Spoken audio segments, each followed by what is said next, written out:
네, 14번입니다. 공공기관의 정보 공개에 관한 법률에 관한 설명 중 옳지 않은 것은 정보공개 청구, 이것도 뭐 처분 신청이죠? 처분 신청.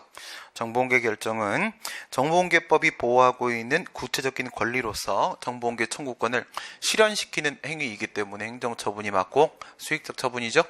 20일이 경과하도록 원래는 처리기간이 10일로 되어 있습니다. 정보공개법 제10조에 11조에 10일이라고 원래 되어 있고 1항에 그 다음에 이제 2항에서 10일의 범위 내에서 연장할 수 있다. 맥시멈 20일 이렇게 잡힙니다. 경과하도록 정보공개 결정이 없는 때에는 청구인은 행정심판법에서 정하는 바에 따라 행정심판을 청구할 수 있다. 이게 지금 정보공개 결정이 없다는 게 뭔 소리인지 모르겠죠? 네, 저도 모르겠네요. 정보공개 여부에 대한 결정이다 라고 하게 되면은 지금 상황은 부작일 겁니다.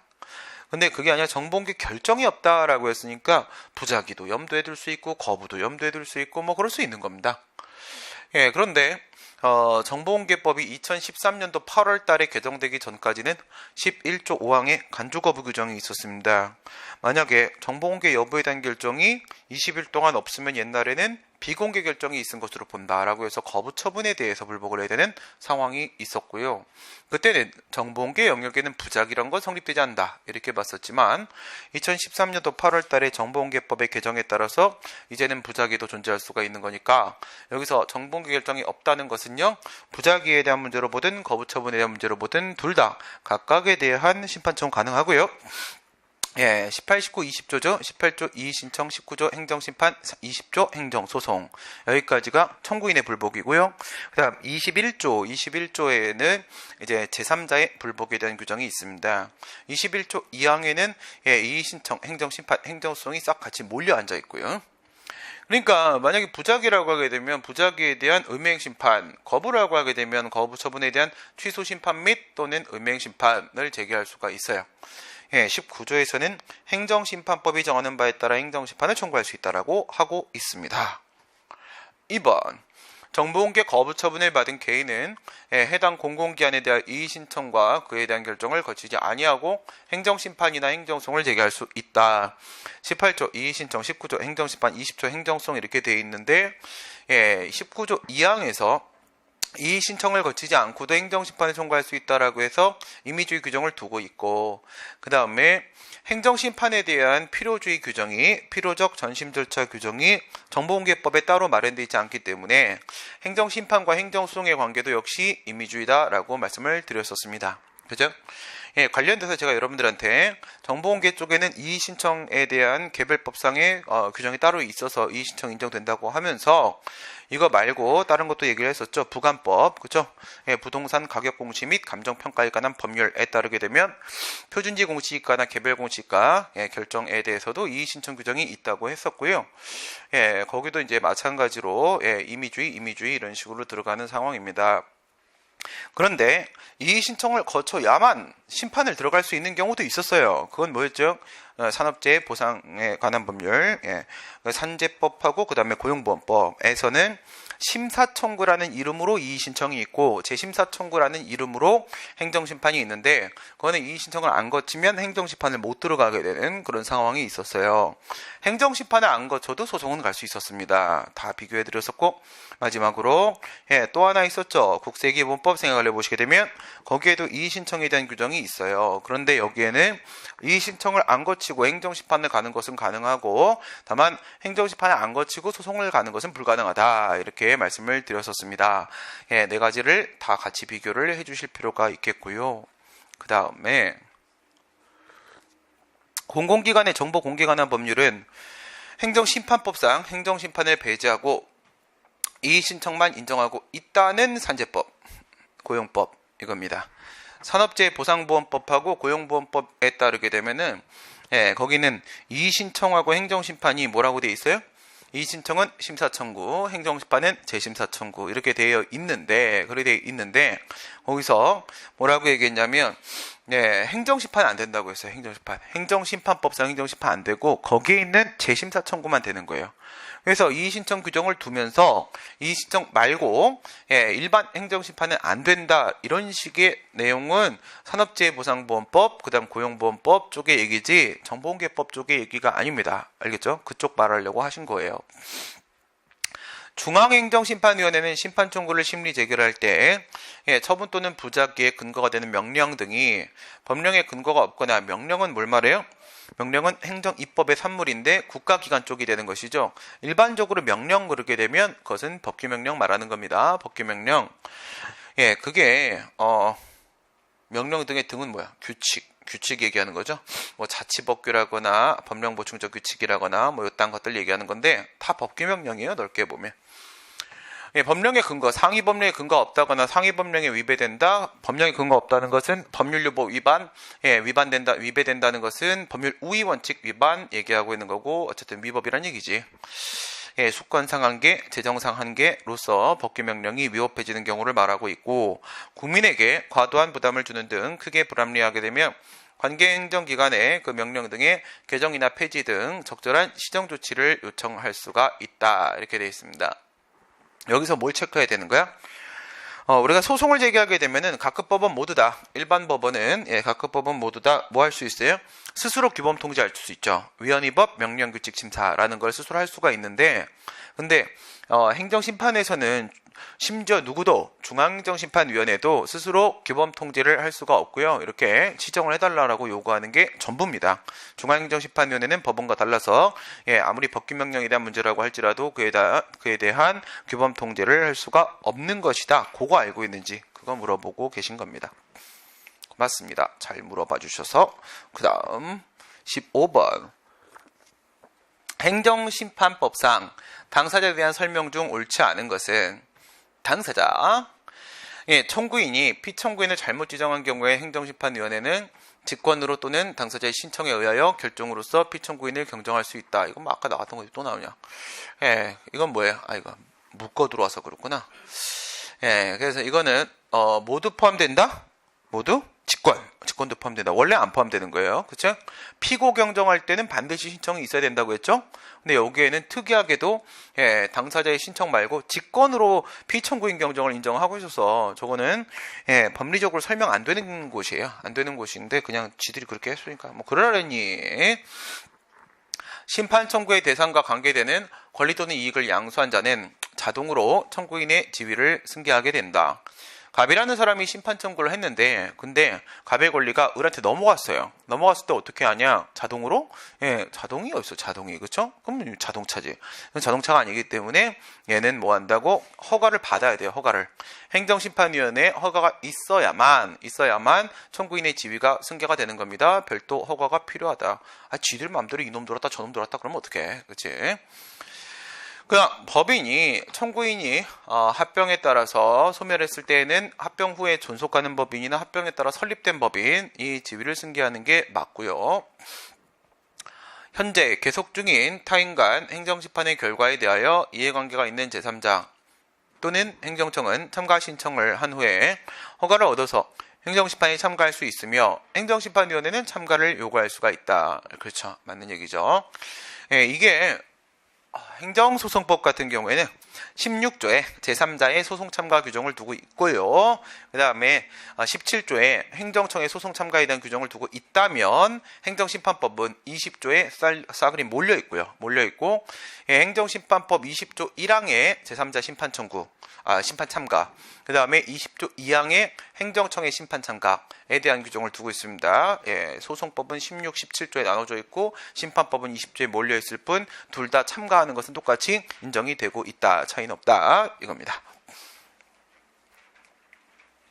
한 번에 내가 이런 사람이야. 민원 처리에 관한 법률. 원래는 민원 사무 처리에 관한 법률이었었는데 이게 민원 처리에 관한 법률로 바뀌었죠. 35조가 옛날에는 저게 18조인가 그랬었는데 지금은 35조로 가 있고요. 법정 민원에 대하여 민원은 뭘 말하는 거예요?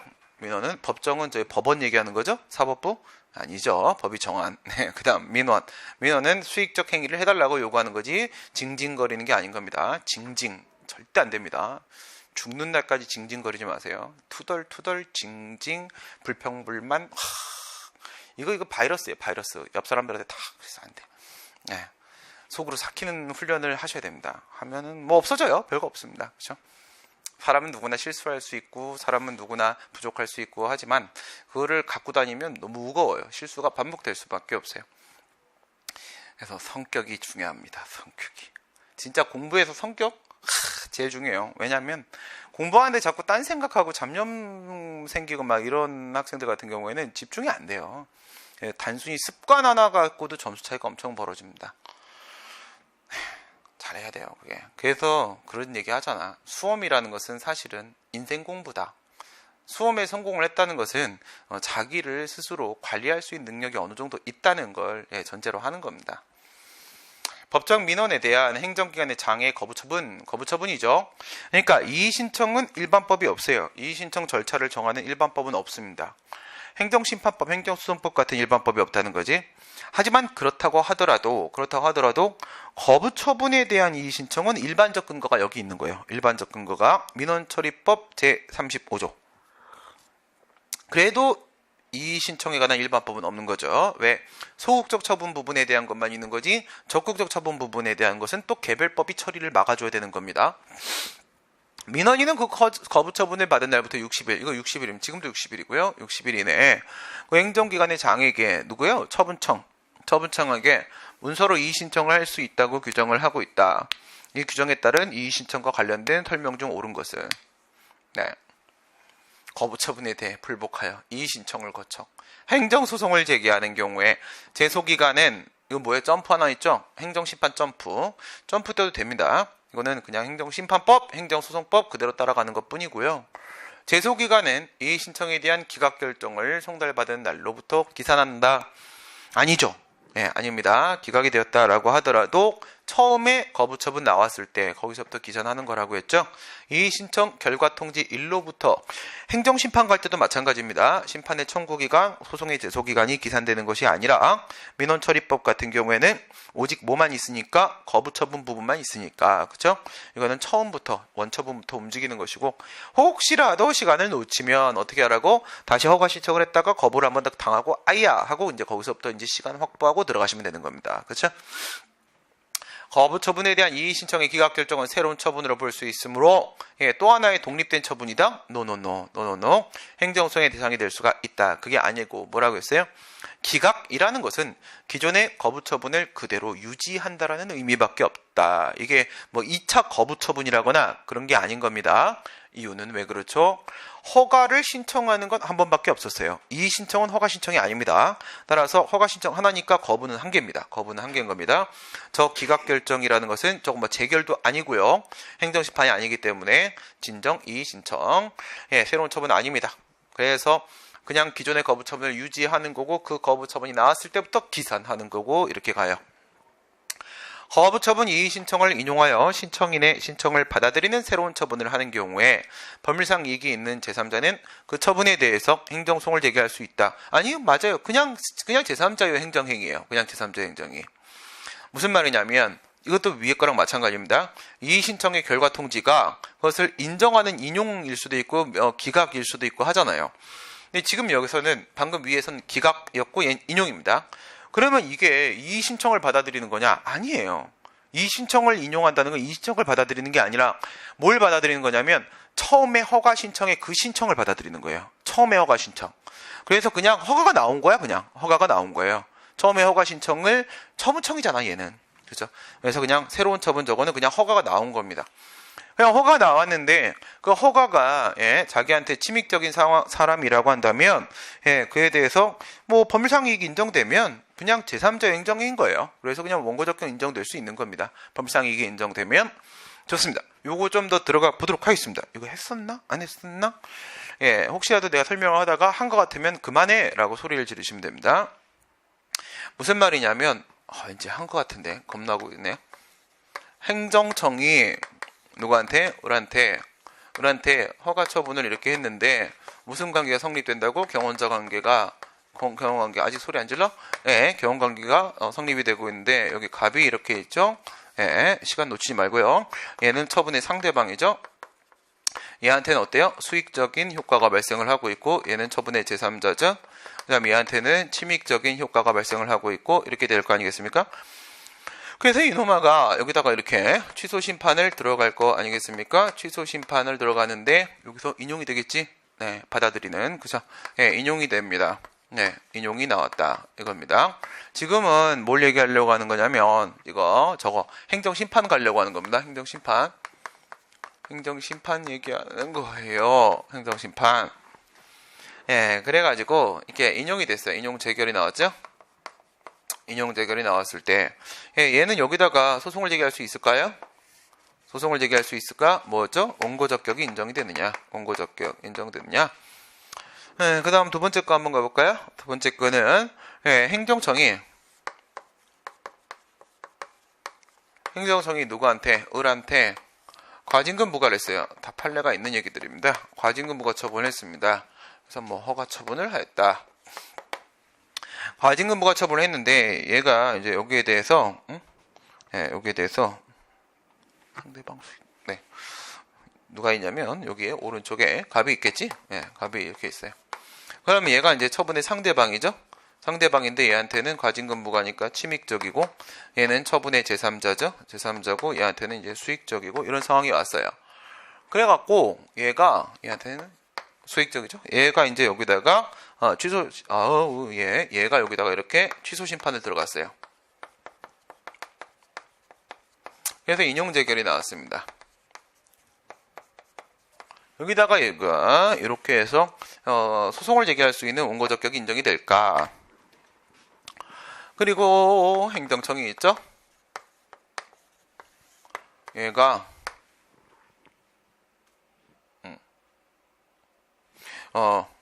을한테 뭘 해줬냐면 얘가 이렇게 해갖고 버스 면허 신청을 한 거예요. 버스 면허 처분을 해달라고 이렇게 신청을 했거든요.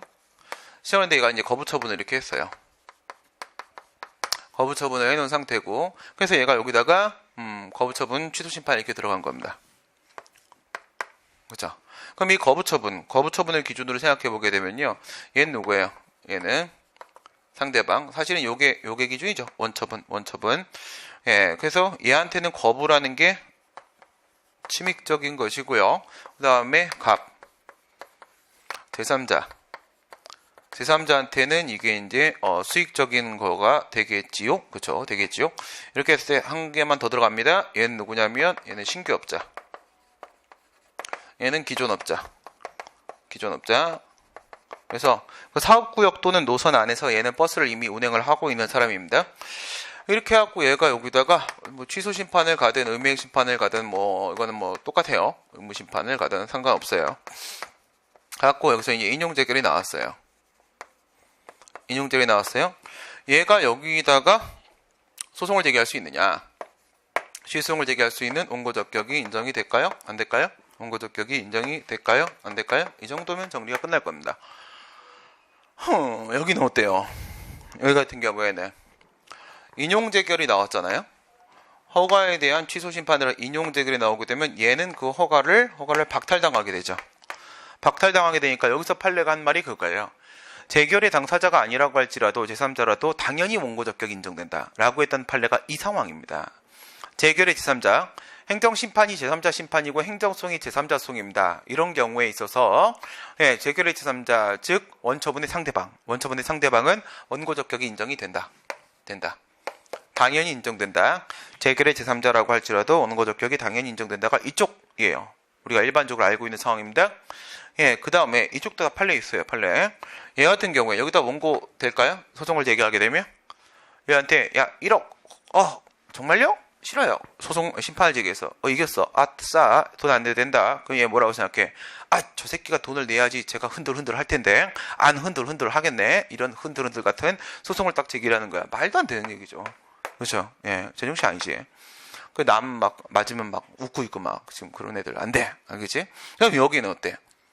이거 같은 경우에도 지금 보시게 되면은 이거는 제3자가 지가 들어갔던 심판이잖아. 얘 같은 경우는 상대방이 들어갔던 심판이야. 얘 같은 경우에도 상대방이 들어가는 심판이야. 상대방이. 그러면 마치 이쪽에 중간에 있는 거하고 좀 비슷해 보이기는 한데 얘는 좀 특이한 게 있어요. 뭐가 있냐면 경업관계가 성립되고 있어요. 경업자 관계가 성립이 되고 있어요. 그래가지고 을이 거부처분을 받았어. 거부처분에 대한 행정심판이 들어갔다? 인용이 됐다? 그러면 얘 뭐 받겠어요? 면허를 받을 거 아니야. 그쵸? 물론 이제 재량이기 때문에 면허가 안 나올지도 모르죠. 안 나올지도 모르는 거고, 그 다음에 만약에 이 노선 안에 한 명의 사업자밖에 들어갈 수가 없는 상황이라고 한다고 하더라도 말이에요. 얘가 쫓겨날 수도 있는 거야. 쫓겨날 수도 있는 거예요. 그쵸?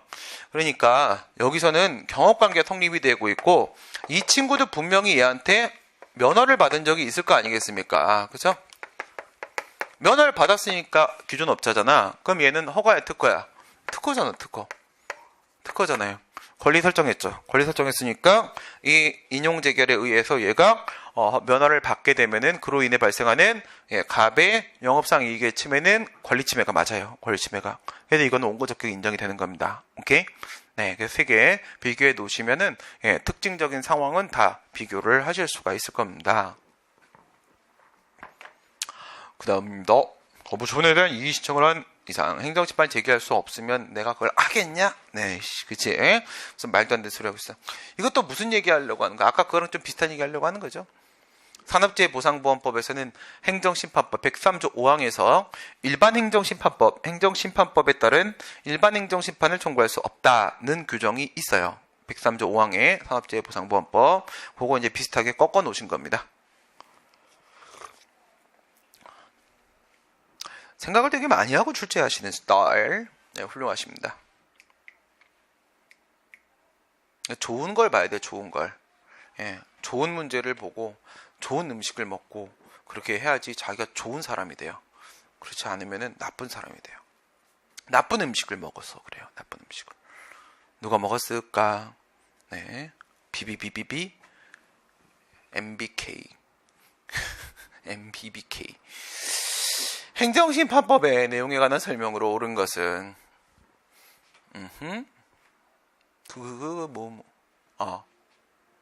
어저께인가 그저께인가 끝난 의문의 1승이라는 드라마가 있어요. 의문의 1승. 거기에 MB 나와요. MB. 그 다음에 그 원장도 나와요. 원장도. 거기 보면 완전 재밌게, 완전 비슷해요. 상황이 완전. 네, 재밌습니다. 행정심판법의 내용에 관한 설명으로 옳은 것은 4번입니다. 감사원의 처분에 대한 행정심판의 청구는 중앙행정심판이 심리재결한다. 아까 아니라고 했죠? 어디서 나왔나? 이건 뭐예요?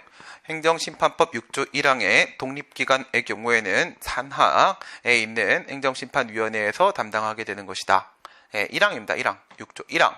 6조 2항 3항이 이제 시도행정심판, 2항이 중앙행정심판위원회, 3항이 시도행정심판위원회 이렇게 되는 거고요.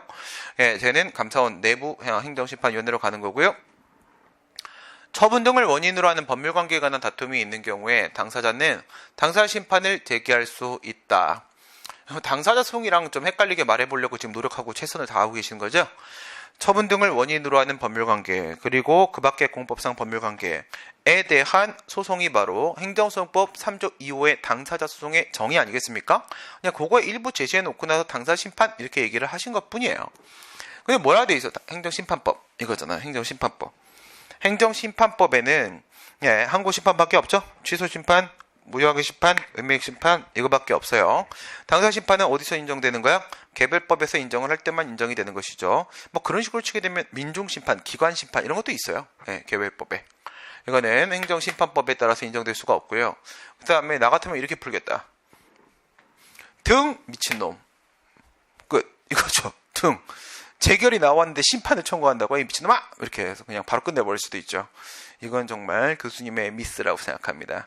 실수로 넣었겠지. 그지? 자, 무효확인 심판에도 사정재결이 허용된다? 안 되죠. 무효인 처분에 대해서 사정재결은 사정판결과 똑같이 처분의 효력을 유지하기 위한 목적으로 행해지는 것인데, 처음부터 효력이 발생하지 않은 당연 무효인 처분에 대해서 사정재결을 하게 되면은 이거는 처분을 아예 한 거나 마찬가지가 되는 겁니다. 행정심판위원회가 인정 안 되고요. 44조 3항에서 막아놓고 있다고 했습니다. 행정심판위원회는 필요하면 당사자가 주장하지 아니한 사실에 대하여도 심리할 수 있다. 예, 이건 뭐예요? 직권심리주의 얘기하는 거죠. 직권심리주의. 행정소송법은 제26조에서 직권심리에 대한 규정을 두고 있고, 스스로 직권으로 증거조사할 수 있고 직권으로 탐지할 수 있다. 여기서 문제가 되는 건 직권으로 탐지할 수 있는 범위가 어디까지냐라는 것이었었고요. 직권, 증거조사주의설, 변론주의, 보충설, 직권, 탐지주의설 이렇게 악설 대립이 있죠. 통설 판례는 변론주의, 보충설 이겁니다. 직권 증거조사는 인정이 되고 직권 탐지는 일건 기록에 현출된 범위 내에서만 이거였어요. 합리적 의심을 품을 수 있는 범위 내에서만 이거였어요. 기본적 사실관계 동일성이 인정되는 범위 내에서만 이거였습니다. 그게 행정심판법으로 오게 되면은 36조에 26조 행정소송법 26조 전단에 있는 직권 증거조사가 행정심판법은 36조에 가 있고요. 이건 또 뿜빠이 쳐가지고 그 다음에 행정소송법 26조 후단에 있는 직권 탐지에 대한 내용은 행정심판법 39조에 가 있습니다. 지금은 행정심판법 39조 얘기하는 거예요. 39조. 이것도 똑같이 변론주의 보충설입니다. 행정심판에도 처분권주의 변론주의 적용됩니다. 똑같이 적용됩니다.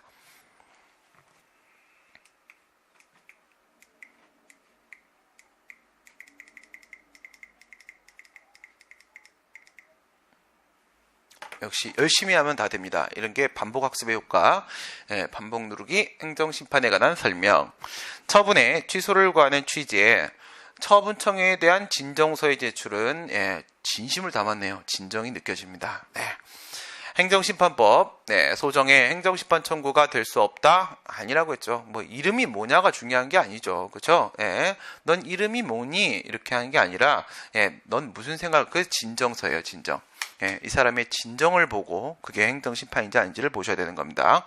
표제가 중요한 게 아니고 진짜 믿지 마시고 고시 또는 공고에 의하여 행정처분을 하는 경우에 행정심판에 청구하게 하는 기산일은 고시공고의 효력의 발생일이 되는 것이다. 우선 뭐 이게 틀린 건 아니죠. 이게 틀린 건 아니죠.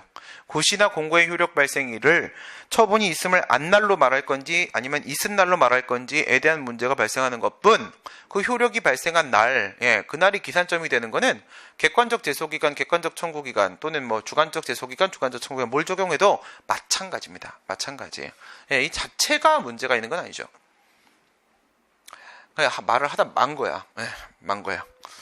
다음, 행정심판에 있어서 행정심판위원회는 재결 당시까지 제출된 모든 자료를 종합하여 행정처분의 위법 부당 여부를 판단할 수가 있다. 그렇죠. 처분시를 기준으로 하죠. 처분시를. 그래서 처분시에 객관적으로 존재했던 사실이면 되는 것이지 그때까지 제출된 사실이어야만 되는 자료여야만 하는 건 아니라고 했습니다. 그래서 자료는 재결 때까지 제출하면 되는 거야. 재결 때까지 제출하면 되는 것이죠.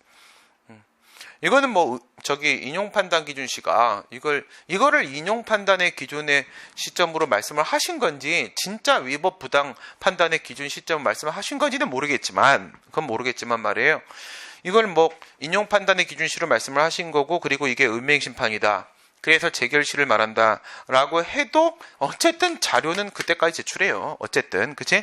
처분시를 기준으로 하든 재결시를 기준으로 하든 자료 제출은 재결시까지 제출하는 건 다 똑같은 거예요. 지금 말을 다 하다 말고 이러고 계시는 겁니다. 이건 좀 새로운 방법으로 함정을 파시네. 그렇다고 빠지진 않지. 그래서 신발을 큰 걸 신고 다녀야 돼요. 보통 빠지지 않으려면. 형성적 재결이 있는 경우에는 그 대상이 된 행정처분은 재결 자체에 의하여 당연히 취소되어 소멸된다.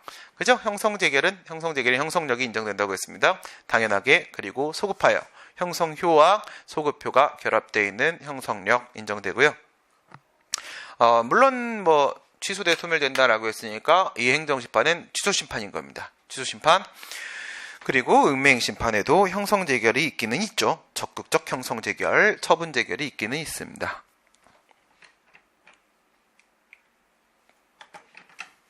행정심판에 관한 설명으로 옳지 않은 것은 거부처분 취소재결이 나온 후에 기속력에 반하는 재거부 처분을 한 경우에 이에 대해 다시 행정심판을 청구할 수 없다. 어때요? 틀렸죠? 왜 틀렸을까? 그래서 아까 제가 조심하라고 한 거예요. 행정심판법 제51조에 있는 게 심판이 한 번밖에 안 된다라는 의미로 단정 지을 수가 없다라고 했잖아. 재결에 대해서 심판을 청구할 수가 없고 심판의 대상이 되었던 처분과 부작위에 대해서 심판을 제기할 수가 없다는 것입니다. 그러면 지금은 어떤 상황이야? 지금은 심판의 대상이 되었던 행위는 거부처분이에요. 그러면 그거하고 재결에 대해서는 심판을 청구할 수가 없는 거죠. 지금 여기서 재결에 대한 심판이라고 말 안 했죠. 그 다음에 기존의 거부처분에 대한 심판 또 제기하는 거라고 말 안 했죠. 이건 재거부처분 아닙니까? 재거부처분. 이거는 51조가 맡고 있는 재심판 청구 금지의 범위 안에 포함이 안 됩니다. 그러니까 거부처분 취소 심판을 제기해서 다시 재거부처분 거부가 또 나왔는데 왜 또 거부해? 또 취소 심판 제기해도 되고요. 이번에는 좀 새로 가볼까? 의맹 심판 가셔도 되고요. 뭔 놈의 심판이야 그만하자 이제 소송 가셔도 되고요. 네 마음대로 하세요. 알겠죠? 네 마음대로. 이제는 모두 되죠? 거부처분 취소 재결이 나온 다음에 이제는 간접강제 신청할 수도 있어요. 간접강제. 길이 되게 많네요. 그죠? 행정소송법에는 의맹소송이 규정되어 있지 않은 반면 행정심판법에는 의맹심판 규정이 되어 있다. 이렇게 어려운 문제를. 서울특별시장과 서울특별시 의회 요것도 기억해 놓으세요. 서울특별시 의회. 이거는 이제 6조 2항이에요. 행정심판법 6조 2항에 보게 되면은 중앙행정심판위원회가 담당하는 것들이 나오는데 거기에 보면은 이제 특별시, 광역시, 도 다 마찬가지죠. 그래서 시장 쪽 말고요. 의회 쪽도 나옵니다. 의회 쪽도. 그 처분이나 부작위에 대한 심판 청구는 중앙행정심판위원회에서 심리 재결을 하게 된다. 그렇습니다. 새로운 처분의 처분 사유와 종전의 처분에 관하여 위법한 것으로 재결해서 판단된 사유 무슨 말이에요? 위법 부당 판단 사유죠. 구체적인 위법 부당 사유. 지금은 위법 사유. 그중에 위법 사유. 그러니까 기속력 얘기하는 거예요. 기속력. 재결의 주문과 재결의 이유까지 미치죠. 왜 인용이 되었는가? 그 위법 사유가 기본적 사실관계에 있어서 동일성이 없다면 새로운 처분은 종전 처분에 대한 재결의 기속력에 저촉되지 않는다. 기속력이 적용돼야지 위반되고 저촉되고 한다고 말을 할 수가 있겠죠. 객관적 적용 범위 생각해 보시게 되면요. 객관적 적용 범위는요. 이거는 주체 절차 형식의 하자이든 내용의 하자이든 둘 다 문제가 될 수가 있고 위법 사유 그러니까 적시한 재결 이유 부분에 적시된 구체적인 위법 사유를 피해주면 되는 거라고 했어요. 위법 사유 시정. 그 다음에 내용의 하자 때문에 만약에 인용된 상황이다라고 하게 되면 그때는 시간적 적용 범위 문제도 생길 수 있죠. 처분 이후에 발생한 개정된 법령 또는 변경된 사정을 해도 역시 기속력은 적용되지 않는다. 지금 얘기하는 거는 시간적 적용 범위 얘기하는 게 아니라 기속력의 객관적 적용 범위 얘기하고 있는 것이고 기사동에 대한 문제가 언급이 됐으니까 지금 저 위법 사유는 주체 절차 형식의 위법 사유가 아니라 내용의 위법 사유를 얘기를 하고 있는 겁니다. 내용의 위법 사유라고 하게 되면 위법 사유를 시정했다라는 의미는 기사동이 깨졌음을 의미하는 거죠. 기사동이 깨졌음을 의미하는 겁니다. 그렇죠?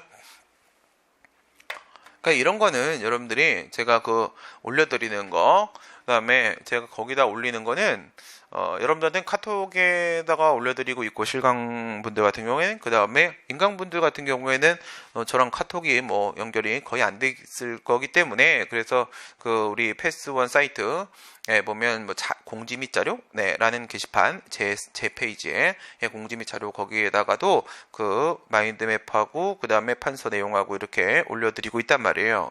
논점 박스하고 그거를 여러분이 참고를 해서 그걸 가지고 푸세요. 그걸 가지고 알겠지? 이거 문장으로 기억해버리면 끝이 없어져요. 끝이 없어지니까 거기 제가 어저께는 예쁜 거 하나 만들었죠. 예쁜 거 세모칸 이렇게 해서 바퀴 막 돌아가는 거 이렇게 갑자기 하나 설특강 때 사용하는 자료가 도대체 이게 뭔가요? 막 그래서 내가 트라이앵글 이론, 렉탱글 이론 막 이런 얘기하니까 그게 뭐야? 그래서 하나를 샘플로 보여주마. 그래서 하나를 만드는 김에 올려드린 건데 그런 걸 가지고 판단하시라고요. 깨졌네? 아니네? 뭐 이렇게 들어가야지. 그냥 문제를 풀지. 안 그러면 이거 진짜 생각하면 안 돼요. 생각하면 그러면 손은 누가 키워가 아니라 영어는 언제 풀어. 그렇지?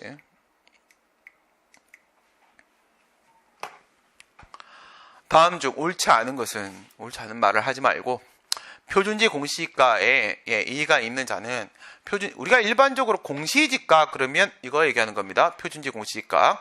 개별 공시지가는 무조건 개별 공시지가라고 말을 해줘요. 또 그 친구 또 다른 이름이 뭐죠?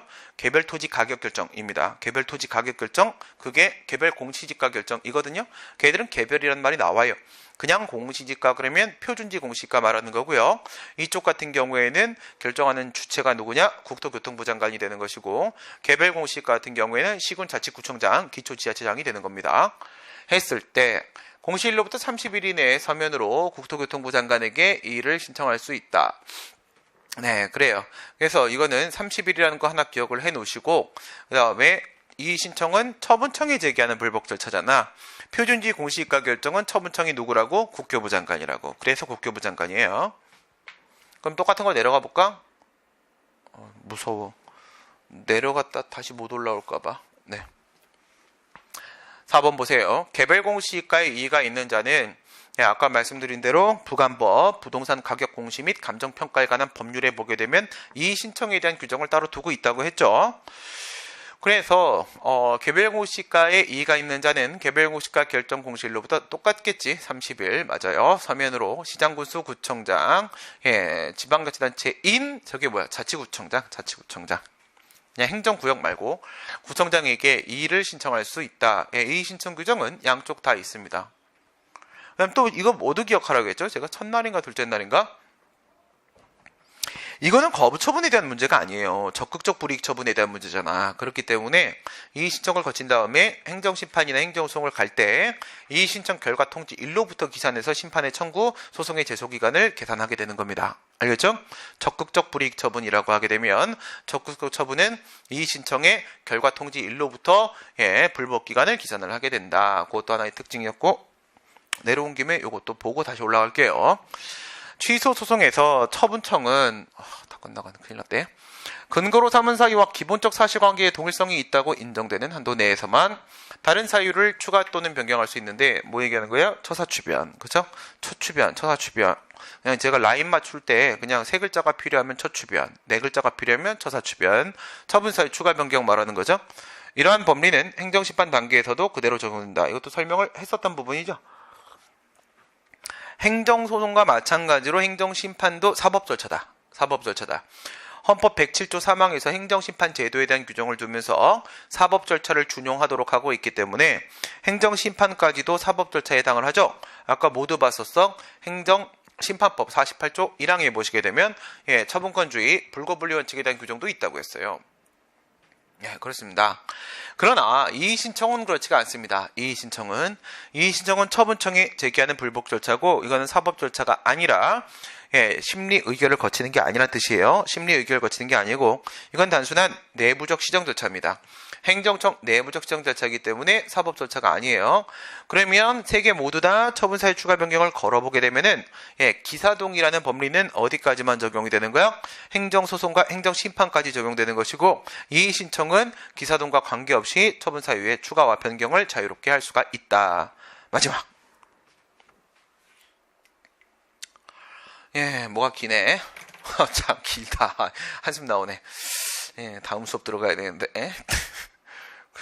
읽어봅시다.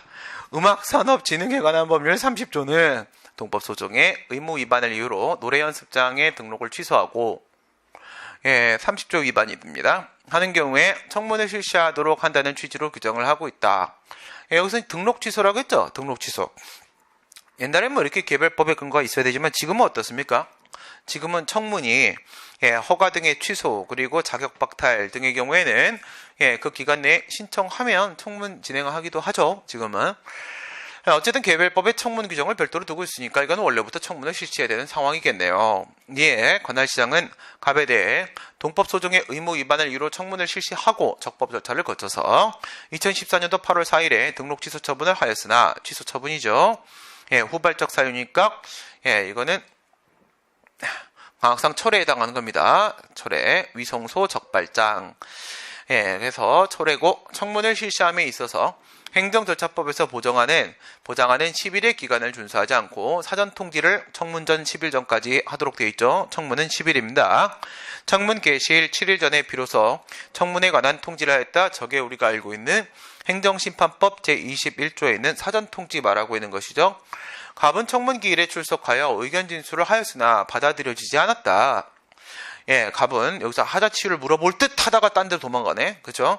예, 만약에 여기서 기간은 부족했지만 충분히 방어 기회를 방어권을 행사했다면 하자는 치유된 것이다. 이렇게 끝나면 하자 치유죠. 근데 하자 치유로 들어가지 않고 갑자기 차를 돌렸는데 갑은 노래 연습장 등록 취소 처분을 다투는 취소 심판을 제기하였으나 취소에 취소 인정되겠습니까? 등록 처분은 상대방한테 수익적 처분이니까 취소의 취소가 인정이 될 수가 있고 저 취소 심판은 협의 심판이익이 인정되는 상황이겠지요. 2014년 10월 2일 기각 재결서 정본을 송달을 받았다. 기각되네요. 이에 갑은 1월 5일 노래 연습장 등록 취소 처분의 취소를 구하는 행정소송을 제기를 하였다. 왜 재결에 대해 소송을 안 제기해? 원처분 중심주의가 적용되고 있으니까 저 기각 재결은 원칙적으로 고의한 위법이 없죠. 원처분에 대한 소송이 들어간 상태고 만일 갑이 제기한 취소 심판에서 인용 재결이 내려졌다면 뭔 소리야? 갑자기 확 돌려.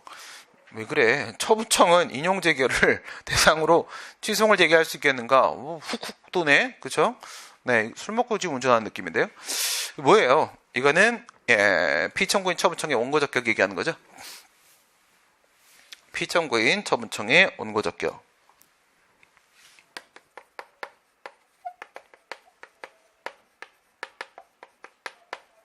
처분청의 원고적격이 인정되는가? 에 대한 문제 왜 나오는 거라고 했어요? 이건 재결의 효력이 뭐를 요구하지 않는다? 확정을 요구하지 않는다. 확정을 요구하지 않는다. 행정심판법 48조 2항. 그러니까 재결서 정본이 송달되면 바로 효력이 발생을 하는데 그 효력 안에 뭐가 들어가 앉아 있어요? 이 효력 안에 기속력이 들어가 앉아 있죠. 이게 확정을 요구하지 않으니까 지금 이게 90일이 지나면은 있잖아요. 여기서 재결이 나왔단 말이야. 재결이 나왔죠? 재결이 나왔고 여기서부터 이렇게 쭉 간단 말이야. 쭉 가. 여기가 90일이야. 90일. 그러면 이 90일이 지나버리게 되면 이 앞쪽 같은 경우에는 아직까지 불가증력이 발생을 안 했죠? 뒤에는 확정이 된 거잖아요. 그렇죠? 불가증력이 발생을 했죠? 그러면 여기서 문제가 없는 거야. 불가증력이 발생했으니까 피청구인 처분청이 인용재결에 대한 소송을 제기한다는 생각 자체를 할 수가 없죠. 여기는 이미 여기는 이미 불가증력이 발생했기 때문에 여기는 소송을 못 제기합니다. 아예 제소가 안 되는 거거든. 문제가 되는 부분은 바로 여기가 되는 거죠. 여기가 재결이 나왔는데 저게 효력이 바로 발생을 하다 보니까 어디서 지금 동그라미 친 부분에서 피청구인 처분청이 인용재결에 대한 소송을 제기하려고 시도할 수도 있단 말이야. 저기서 시도하는데 그럼 저거 시도를 허용하면 되겠냐 이거지? 원고적격이 인정되냐 안 되냐 이겁니다. 이걸 허용하면 되겠어요 안 되겠어요? 안 되죠. 이걸 허용을 해버리게 되면 세상에 있는 모든 행정청은 인용재결을 받았을 때 전부 소송을 들어갈 거예요. 돈도 안 되니까. 자기 돈이 아니죠. 그죠? 그렇게 돼버리면 행정심판은 절대 권리구제의 기능을 수행할 수가 없습니다. 그럼 행정심판을 없애는 게 낫겠죠. 그래서 기속력에 묶여서 안 된다. 이 부분에 대해서 지자체의 자치사무에 대해서만큼은 저 원고적격을 인정해 줄 필요가 있지 않겠느냐라는 주장이 상당히 설득력을 가져왔었어요. 그동안에는. 근데 이제 헌법재판소가 최근에 뭐라고 했어요? 만약에 행정심판이 재결을 거치는 경우라고 하게 되면 행정심판의 재결로서 행정부의 입장이 최종적으로 결정이 나오게 되는 것이다. 여기에 대해서 만약에 행정청이 소송을 제기하게 되면 행정부의 판단에 대해서 행정부가 소송을 제기하는 일이 되기 때문에 자기 판단에 대한 자기 소송은 허용할 수 없다. 그러므로 자치사무라고 하더라도 피청구인 처분청의 원고적격은 인용재결의 소송은 허용하지 못한다라고 확실히 못 박아 버렸습니다. 자치사무까지도 아예 인정할 수 없다라고 못을 박아 버렸죠. 오늘 여기까지 하도록 하고 다음 시간에 손해배상하고 오늘 뭐였어? 행정법 소설 및 행정입법에 대한 해설 연결을 해서 가도록 하겠습니다. 다음 주에 뵙겠습니다. 고생하셨습니다. 수고하셨습니다.